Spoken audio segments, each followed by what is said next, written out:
Welcome to my YouTube channel. Guys 9th 10th के paper बहुत मुश्किल होते हैं, उनमें बहुत मेहनत की ज़रूरत होती है और अगर सही तरीके से ना पढ़ा जाए तो उनमें कंपार्ट की 80% चांसेस होते हैं। अच्छा, आज मैं जिस बुक के बारे में आपको बताऊंगी वो है 9th की केमिस्ट्री का फर्स्ट चैप्टर है। ये केमिस्ट्री के बुनियादी असूल। ठीक है।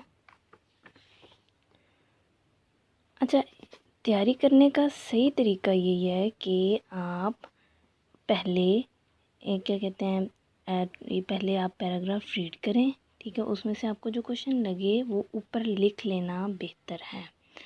अच्छा, इसमें सबसे पहला सवाल है कि साइंस की डेफिनेशन बहुत कम आती है। ठीक है, लेकिन पता होना चाहिए। लेकिन हम पढ़ लेते हैं। वो इल्म जो इस दुनिया को समझने का फ़हम अता करता है साइंस कहलाता है। ठीक है, लेकिन फ़र्स्ट डेफिनेशन जो इस चैप्टर की फ़र्स्ट डेफिनेशन है वो है केमिस्ट्री की। कि अब हम केमिस्ट्री का फ़र्स्ट चैप्टर पढ़ रहे हैं ना, 9th क्लास की केमिस्ट्री का। तो सबसे पहला सवाल ही हमें ये आ सकता है कि केमिस्ट्री की तारीफ़ लिखें।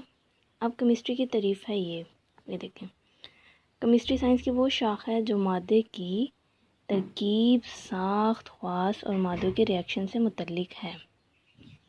ठीक है, ये हो गई केमिस्ट्री की डेफिनेशन। ठीक है, जो कि यहाँ से लेके यहाँ तक बनेगी डेफिनेशन। उसके बाद आ जाओ केमिस्ट्री की शाखें। केमिस्ट्री की 8 शाखें हैं। Physical chemistry, organic chemistry, inorganic chemistry, bio chemistry, industrial chemistry, nuclear chemistry, environmental chemistry, analytical chemistry है। अच्छा, इनमें फ़र्क भी आ जाते हैं। अमूमन इन डेफिनेशंस में, इन शाखों में फ़र्क आते हैं। फ़िज़िकल केमिस्ट्री देखें। केमिस्ट्री की वो शाख जो मादे की तरकीब और इसके तिबई ख़वास के माबैन ताल्लुक़ और इन दोनों में पैदा होने वाली तब्दीलियों का मुताला करती है, फ़िज़िकल केमिस्ट्री कहलाती है। अच्छा, अगर ऐसा सवाल आ जाए कि फ़िज़िकल केमिस्ट्री और इंडस्ट्रियल केमिस्ट्री में फ़र्क लिखें, या ऐसा भी सवाल आ सकता है कि फ़िज़िकल केमिस्ट्री की तारीफ़ लिखें। जब ऐसा सवाल आए तो आप जस्ट उसकी तारीफ़ लिखेंगे, ना कि आप उसको लेंथी कर देंगे कि 2 नंबर का सवाल हो और आप उसे 5 नंबर का लिख दें। कोई फ़ायदा नहीं होगा। ठीक है, अब टाइम मैनेजमेंट बहुत ज़रूरी है। जितना पूछा जाए उतना ही लिखना चाहिए, ज़्यादा नहीं लिखना। ठीक है, अब डेफिनेशन, इनमें ज़्यादातर फ़र्क ही आते हैं। ठीक है, या डेफिनेशन आ जाएगी तो आप डेफिनेशन लिखेंगे और एक मिसाल लिखेंगे, दैट्स इट। इतना काफ़ी होता है। ठीक है, ज़्यादा लेंथी आंसर को नहीं करना, क्योंकि जितना ज़्यादा लेंथी करेंगे तो फिर आपके लिए लॉन्ग का आंसर लिखना मुश्किल हो जाएगा, लॉन्ग के लिए टाइम नहीं बचेगा। इसलिए शॉर्ट को सिर्फ उतना ही लिखना जितना कि पूछा जाए। अब यहाँ पर देखिए ऑर्गेनिक केमिस्ट्री है। ऑर्गेनिक केमिस्ट्री है, ये देखें। ऑर्गेनिक केमिस्ट्री कार्बन और हाइड्रोजन के कोवलेंट कंपाउंड्स, हाइड्रोकार्बन्स और इनसे माखूज़ कंपाउंड के मुतालिया का नाम है। अब ये हो गई ऑर्गेनिक केमिस्ट्री। अच्छा, इस सवाल में ये सवाल अमूमन आता है ऑर्गेनिक केमिस्ट्री और इनऑर्गेनिक केमिस्ट्री में फ़र्क लिखें। और जब फ़र्क के क्वेश्चन आए तो फिर उसमें लाइन लगा के लिखा जाता है, ना कि इस तरीके से कि यहाँ पे ऑर्गेनिक केमिस्ट्री का लिख लिया और यहाँ पे इनऑर्गेनिक केमिस्ट्री। नो, फ़र्क अगर आए तो लाइन लगा के लिखा जाता है, वो ज़्यादा बेटर होता है।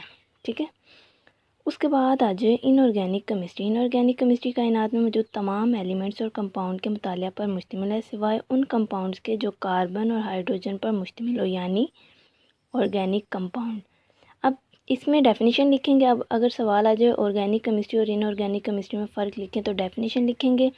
एक पॉइंट तारीफ़ का बन जाएगा, दूसरा पॉइंट उन दोनों की मिसाल का बन जाएगा। ठीक है, वो आपके पूरे 2 नंबर का आंसर बन जाएगा।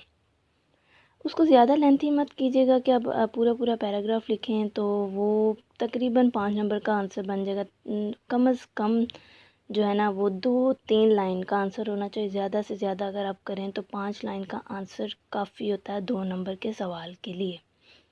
आ गया जब बायोकेमिस्ट्री। केमिस्ट्री की वो शाख जिसमें हम जानदार अजसाम के अंदर पाए जाने वाले कीमियाई मादों की साख्त, तरकीब और इनके कीमियाई अमल का मुताला करते हैं, बायोकेमिस्ट्री कहलाती है।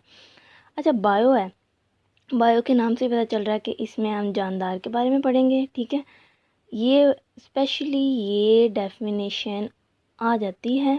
ठीक है, कैसे आएगी? बायोकेमिस्ट्री की तारीफ़ लिखें। ठीक है, और इसकी मिसाल दें।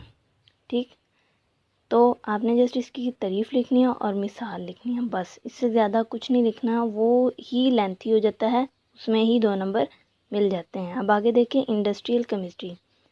अपने नाम से ही ये ज़ाहिर हो रही है, इंडस्ट्रियल केमिस्ट्री यानी कि केमिस्ट्री की वो शाख जिसमें तजारती पैमाने पर कंपाउंड बनाने के तरीक़ों का मुतालिया किया जाता है, इंडस्ट्रियल केमिस्ट्री कहलाती है।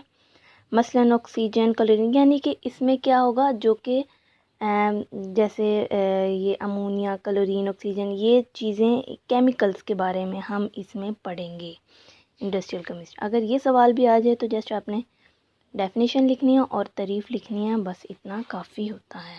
ठीक है, आगे आ जाए न्यूक्लियर केमिस्ट्री। केमिस्ट्री की वो शाख जो रेडियो एक्टिविटी, न्यूक्लियर रिएक्शंस और न्यूक्लियर ख़वास के मुताले से ताल्लुक़ रखती हो, न्यूक्लियर केमिस्ट्री कहलाती है।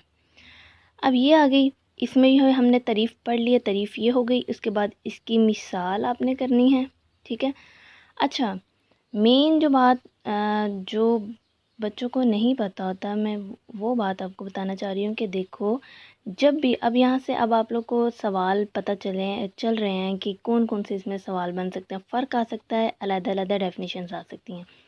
अच्छा तरीका यही होता है याद करने का कि आप यहाँ पर वो सवाल लिख लें। ठीक है, कि ये सवाल इस पैराग्राफ में से बनता है, ये सवाल इस पैराग्राफ में से बनता है। फिर जब आप याद करने बैठेंगे ना, जस्ट आप क्वेश्चन देखेंगे और आंसर याद करेंगे और वो ईजी हो जाएगा। ठीक है, आगे देखिए, इन्वायरमेंटल केमिस्ट्री। केमिस्ट्री की शाख में हम माहौल के अज्जा और माहौल पर इंसानी सरगर्मियों के असरात का मुतालिया करते हैं। इसमें भी आपने इसी तरीके से ही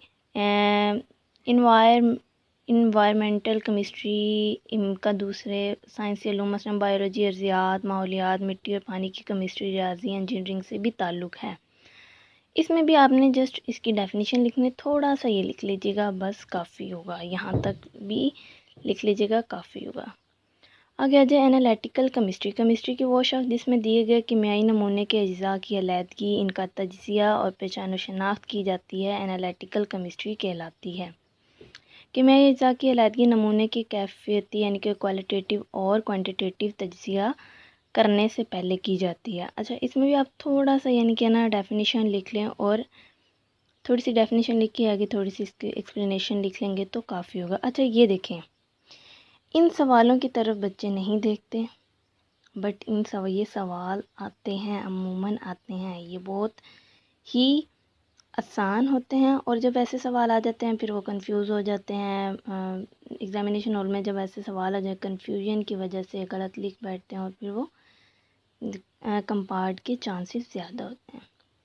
अच्छा, ये आज हमने अपना एक टॉपिक क्लियर किया, कौन सा पढ़ा है, एक टॉपिक केमिस्ट्री की तारीफ़ और उसकी ब्रांचेस पढ़ी हैं। ठीक है, नेक्स्ट टॉपिक मैं नेक्स्ट वीडियो में आपको एक्सप्लेन कर दूँगी।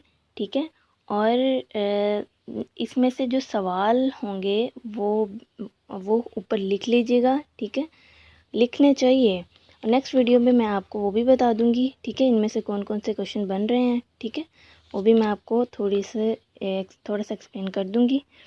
और ये देखिए, इन सवाल को लाजमी देख लीजिएगा। ठीक है, ये सवाल ज़रूरी इम्पोर्टेंट होते हैं, ज़रूरी नहीं कि आप एक्सरसाइज के क्वेश्चन करें, ये सवाल भी बहुत ज़रूरी होते हैं। ठीक है, नेक्स्ट जो है वो मैं आपको मैं प्रेजेंटेशन भी बताऊंगी, नेक्स्ट वीडियो में प्रेजेंटेशन भी बताऊंगी।